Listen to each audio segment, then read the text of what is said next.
At this juncture, I would like to call upon our keynote speaker, Dr. Gurunath Reddy Garu, who is Chairman and Managing Director of Continental Hospitals.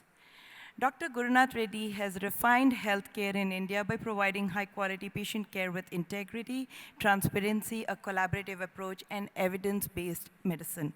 Dr. Reddy is globally recognized as an excellent clinician and superb endoscopist.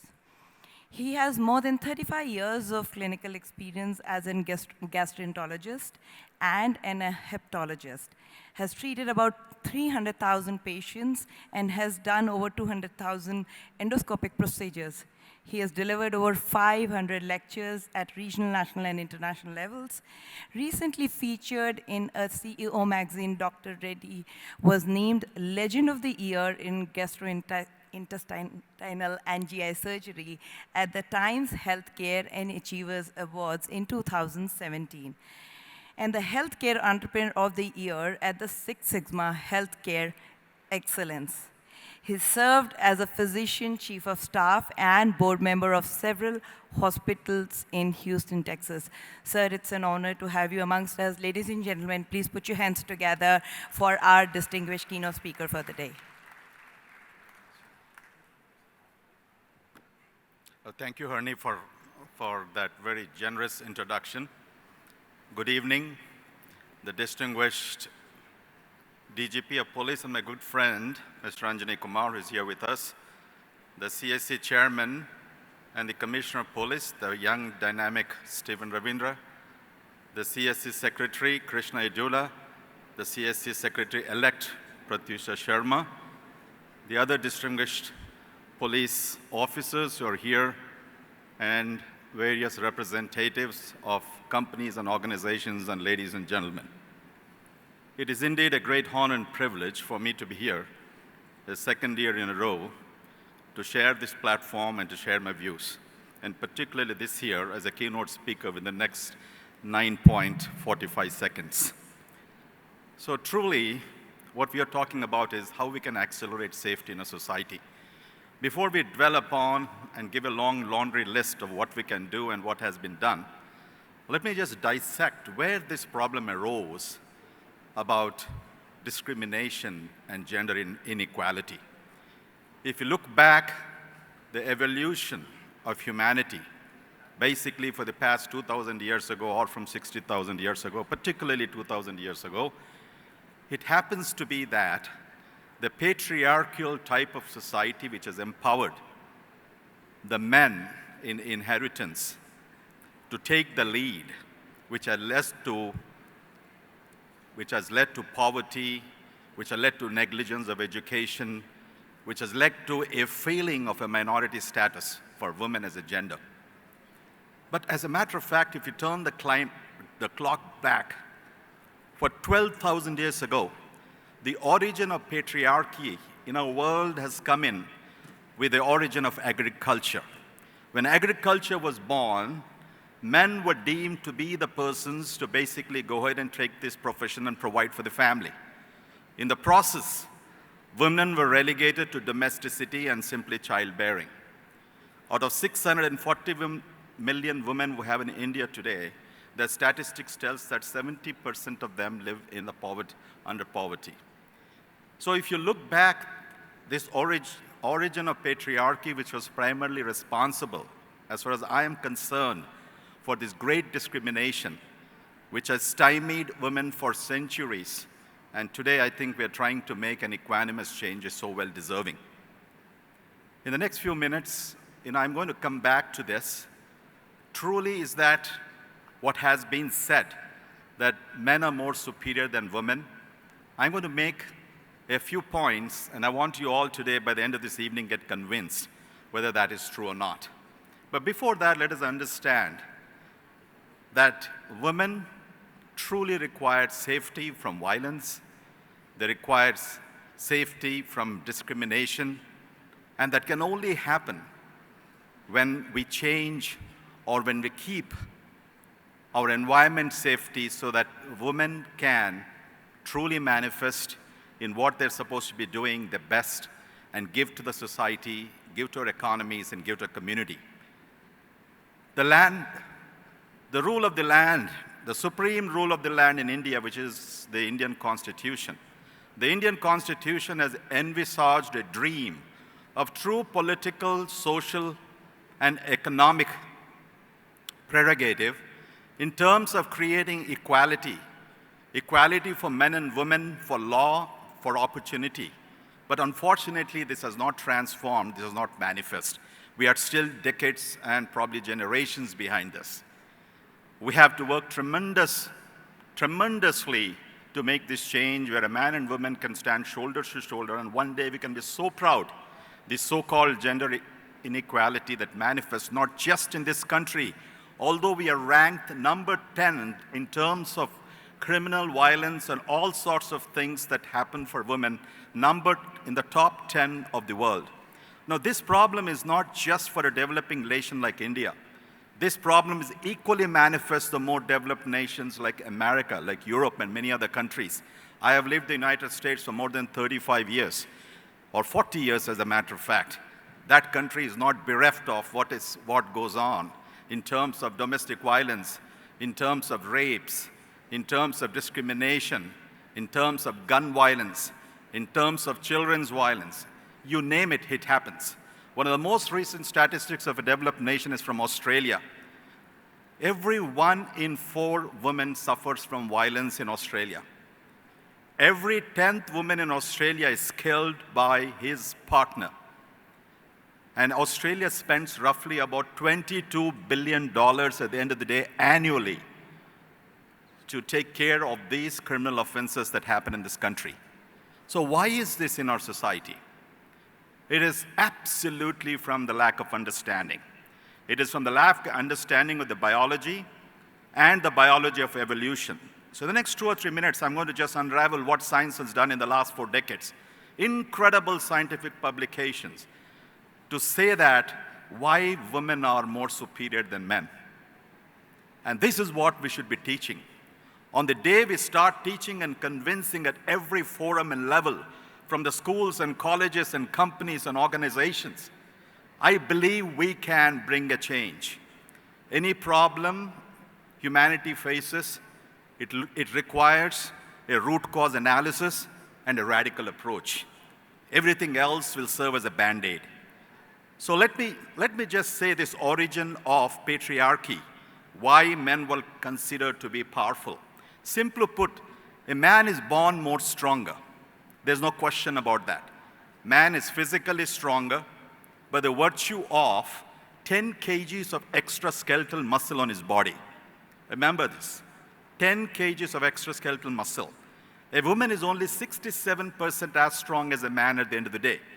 So in an agrarian society when agriculture was born, when you had to take risky jobs and professions and do physically hard labor and all of those things, the man was the forefront, but then he became so proud and conceited that I am bringing the paycheck and I am bringing the bread home, and who are you to question me? That is truly the origin of gender inequality in our society that has happened.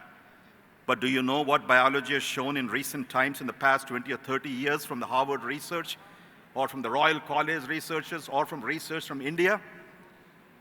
Women are many times superior in the following things. Women's brains works 5 times faster than men's brains for the same given task.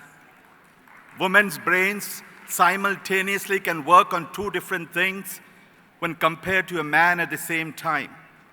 Women's brains are continuously occupied, which has been done by MRI functional imaging and PET-CT results, which says that there are 70 areas of the woman's brain that light up at any given point in time for them to undertake multiple tasks when compared to a man. In the case of a man, it's only the regional focal activity that operates. Now let's take running and the physical power. We all know that men can sprint and men can run marathons. Yes, history has proven, we have all the data and statistics, a woman could not beat yet. But women have beaten in long running, which is 195 miles at the end of the day. That data is very clear. There's no man who has superseded. Why is? Women have higher physical endurance. Men have shorter sprints at the end of the day.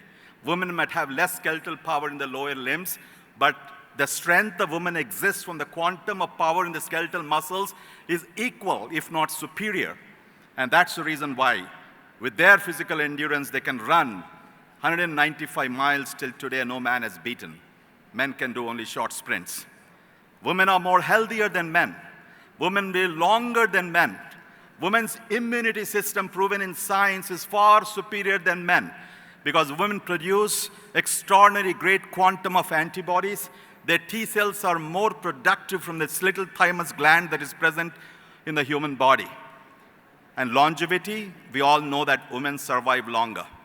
So it's not only the physical endurance, but the presence of the short twitch muscle fibers that are present in the woman that makes them physically endure and makes them better, runners or better bikers and things of that nature. But their mental endurance is also, there is no way a man can compete or compare. And we all know in terms of healthcare and human diseases, women have less diabetes. Women have less incidence of heart disease. Women have less incidence of cancer. And women have less incidence of infectious diseases. Look at the flu that is going around. Who named man flu syndrome? You all about the man flu. Men get more flu than women. The simple reason that women have this extraordinary quantum of antibodies, they can keep that bug away at the end of the day. Because they are blessed with their physiology, their hormones, their estrogens, or oxytocin that God has given. But somewhere down the line, we all have forgotten this. And what did we do? Just that physical brute force of the skeletal muscle. We place the man in the physiognomy to be the most powerful person. This has to change. On the day we acknowledge this, we understand this, we understand the differences, then what we are talking about, for a woman, all the rights, the right to maintenance, the right to equal pay, the right to decency and dignity, the right against dowry, the right to free legal aid, the right to self-defense, they will all go away. It will be we, the men, will be standing in the line for all these rights, perhaps by the end of this century. And we're also seeing changes happening. Let me tell you, look at the number of police officers, mind-boggling. Even I don't see in America. I don't see even in America. I've lived there for one of the largest cities, Houston, Texas Medical Center, and all of these things. The number of young women police officers this country is showing to the world in terms of equality. We are changing, but we have to change tremendously. So at the end of the day, I think as my time is very short, I just want to impress upon you on an evolutionary scale that women have been shown to be far superior in multiple characters and activities, and they truly deserve their name and time and place in society. And I believe they're already doing. Look at the medical schools today. 51% of medical schools, both United States and India, are women who are joining the courses.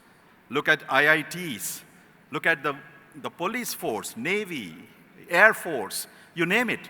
4 days ago, there was a great article in the Indian papers about this lady in Kerala getting the first license as a woman to basically drive the barge, which until then was truly a man's domain, which is said because it is physically impossible for a woman to do, but for a woman to do, this was the first time they gave that license. So things are changing. I'm extraordinarily optimistic.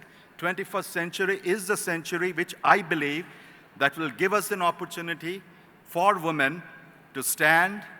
They're already standing, but they will, see that this great discrimination that we face is going to disappear and disappear once for all. In the end, I'm going to say, remember the 3 C's in life. The 3 C's in life for all of us are choices, chances, and change.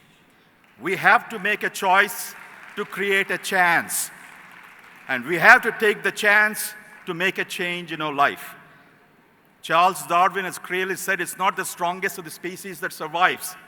It's not the most intelligent and the excellent who survives. It's about the resilient who can take up things, who can come forward, who can take the challenge. And that is a survival instinct. I want every woman to embrace the Darwinian philosophy at the end of the day. And you are the ones responsible. As lastly as I said that, it's not the strength in a woman that defines her life's journey. But it's the strong woman is one who takes her life's journey and finds strength in that. And remember that. It's not just the strength that we have. You find your life's journey, that strength, and then you feel happy. Life is a roller coaster. We need to understand that. Life is a conveyor belt. There is no stop for it. We need to keep moving. And then at the end, I'm going to congratulate the CSC Forum to continue to engage with this, the wonderful activities they're doing. I believe there's no place in India such activities are happening to the best of my knowledge. And I have not seen anything like that in the Western world.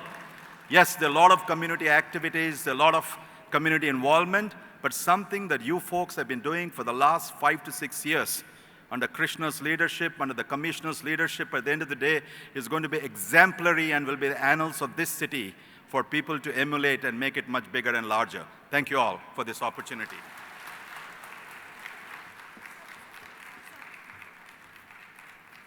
Thank you, sir, for bringing the change in medicine, and thank you for your unparalleled service to the humanity. Absolutely, absolutely. May I request for all the work. And thank you, sir, for instilling and highlighting those points that how women are stronger. Mentally, I'm at least feeling already strong. May I please request Commissioner Sir, Stephen Ravinder sir, to felicitate our keynote speaker, Dr. Gurunath Reddy Garu.